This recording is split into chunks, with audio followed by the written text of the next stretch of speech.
Hello, this is One Grey Dot. I'm Andy Gray. I am helping authors tell their stories through using illustration, and I'm teaching authors to be able to illustrate their own books.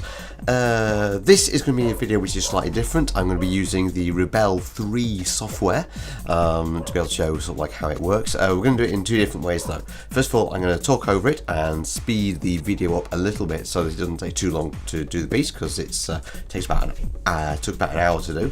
But I'm also going to link to it in one of the cards as well, or maybe below as well, and you can find the full painting at its original speed. Alright, so this means if you're interested, you can just watch in a short period over this one, and if you want to see the sort of full works and be able to see Rebelle 3 and the way that it works as a watercolour, then you'll be able to click that video and have a watch. If you want to know all the materials that I use and all the resources I use, please check in the description and click through. And if you purchase anything from any of the links, then there may be an affiliate code, which means I get a little tiny bit of money on the way through. Thank you so much for watching. Please remember to like and subscribe.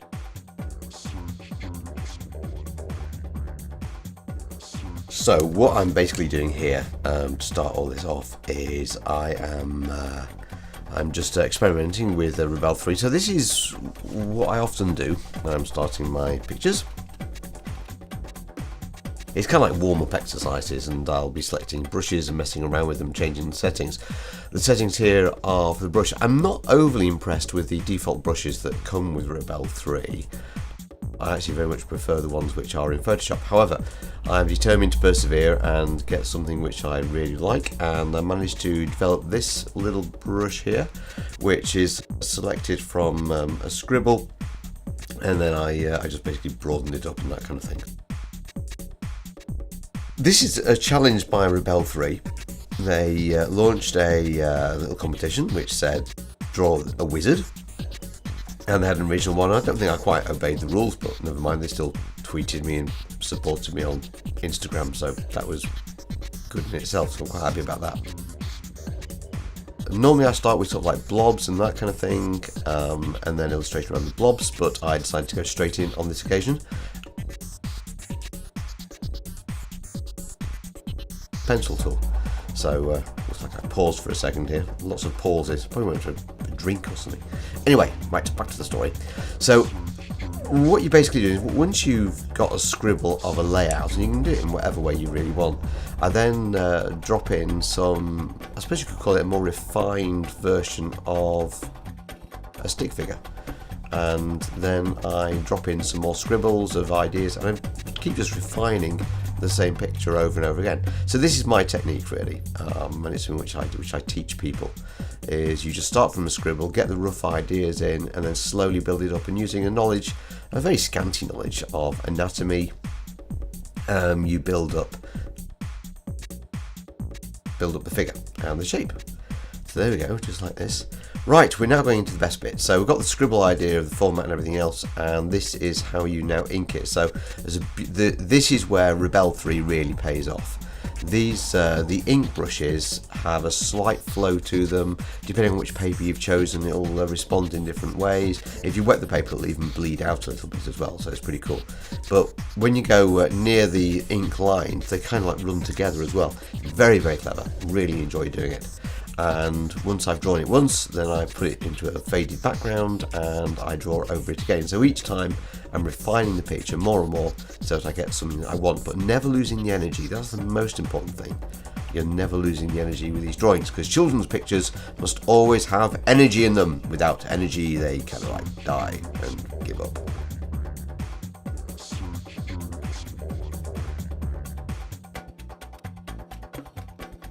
This might be a good moment to talk about the course which I'm putting together at the moment.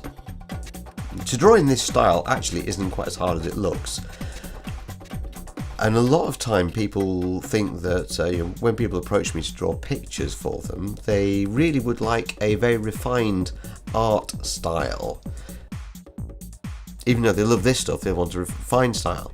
And yet those people, whenever I put these pictures up, which is sort of like more of a scribbly, looser style, the response that I get from people is absolutely phenomenal. So I haven't quite worked out why it is that authors want this very refined style when this is the style which really works. Anyway, that being the case, I've realised that I can probably teach authors to be able to illustrate in this style.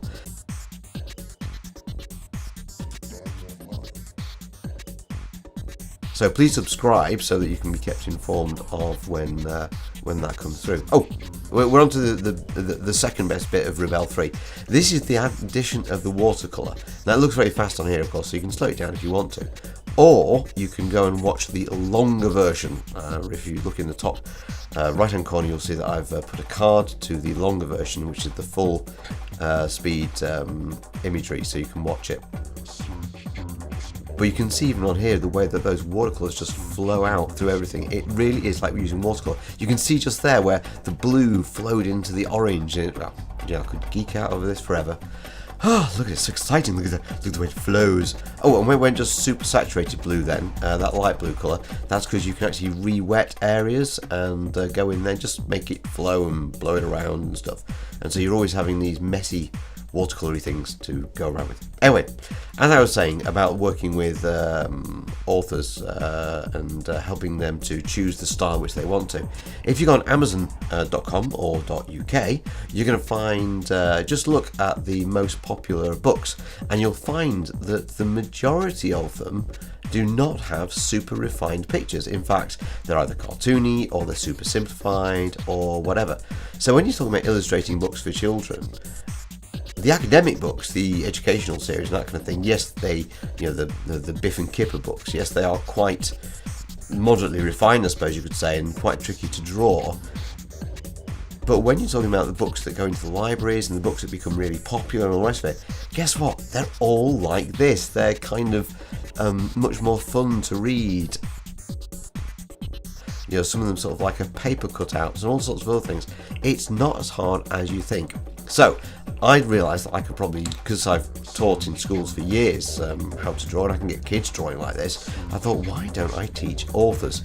So if you're a children's author and you would like to learn how to illustrate your own books, you don't have to be using software and expensive Cintiqs like I have and all the rest of it.